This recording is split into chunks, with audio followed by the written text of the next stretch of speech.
Bismillahirrahmanirrahim. Assalamualaikum warahmatullahi wabarakatuh. Alhamdulillahirrabbilalamin. Wabihi nasta'in wa ala umuri dunya waddin, amma ba'du. Pertama-tama marilah kita panjatkan puja dan puji syukur atas kehadiran Allah Subhanahu wa taala yang mana telah melimpahkan rahmat dan hidayahnya sehingga kita dalam keadaan sihat walafiat. Tak lupa pula salawat serta salam dapat kita aturkan kepada Nabi besar Muhammad SAW yang mana telah membawa kita dari zaman jahiliyah menuju zaman yang telah menderang, yakni Islam wal iman. Baiklah, di sini saya dari kelompok 7 akan mempresentasikan sejarah terbentuknya hukum waris di Indonesia. Yang pertama, yakni langsung saja. Yang pertama, terbentuknya hukum waris di Indonesia. Menurut pakar hukum Indonesia, Profesor Dr. Warjono Parjodingga 1976, hukum waris diartikan sebagai hukum yang mengatur tentang kedudukan harta kekayaan seseorang setelah pewaris meninggal dunia dan cara-cara berpindahnya harta kebanyakan itu kepada orang lain atau ahli waris. Hukum waris di Indonesia pada dasarnya sudah dikenal sejak zaman kerajaan.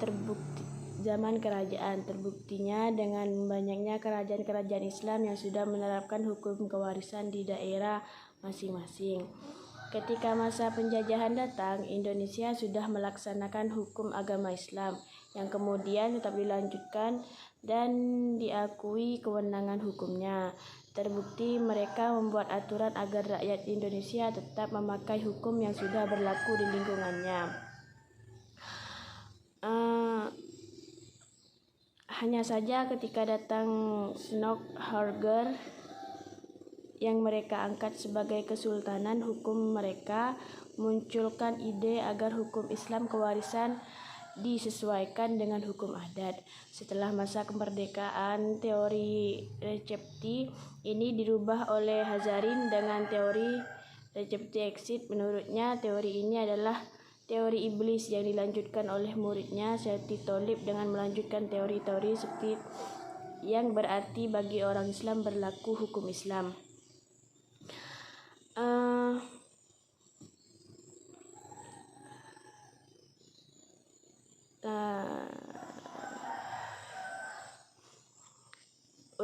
Umat Islam jadi jelas bahwa yang fundamental dari bangun pemikiran hukum Islam adalah maslahat manusia universal atau keadilan sosial.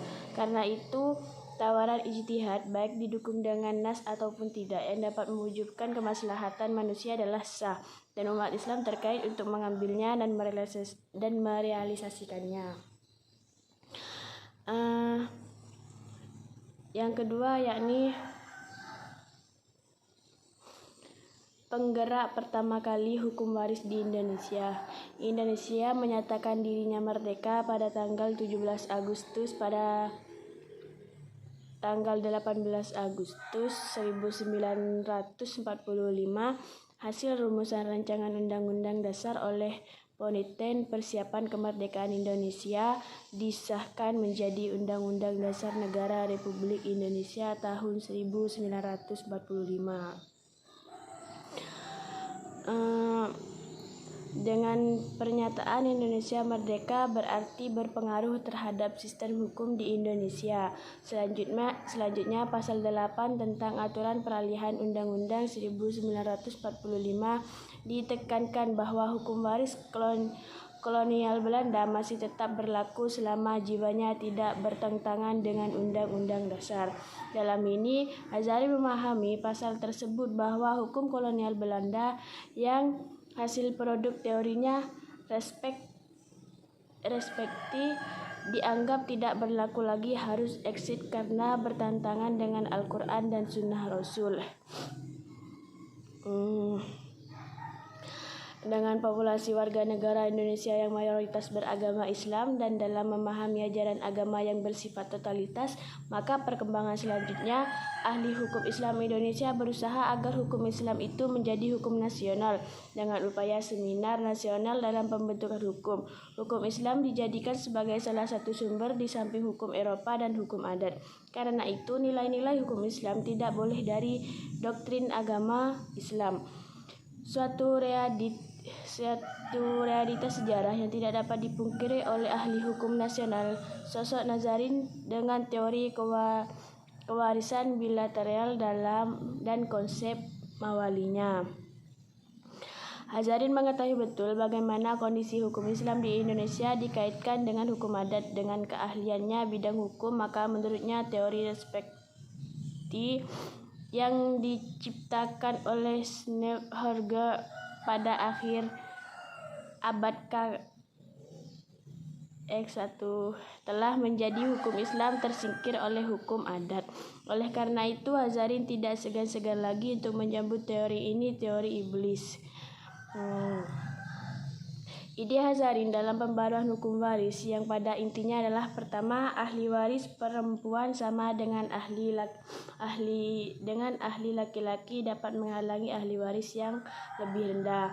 Jadi selama masih ada anak laki-laki maupun perempuan, maka saudara laki-laki maupun perempuan sama-sama terhitung untuk mendapatkan warisan.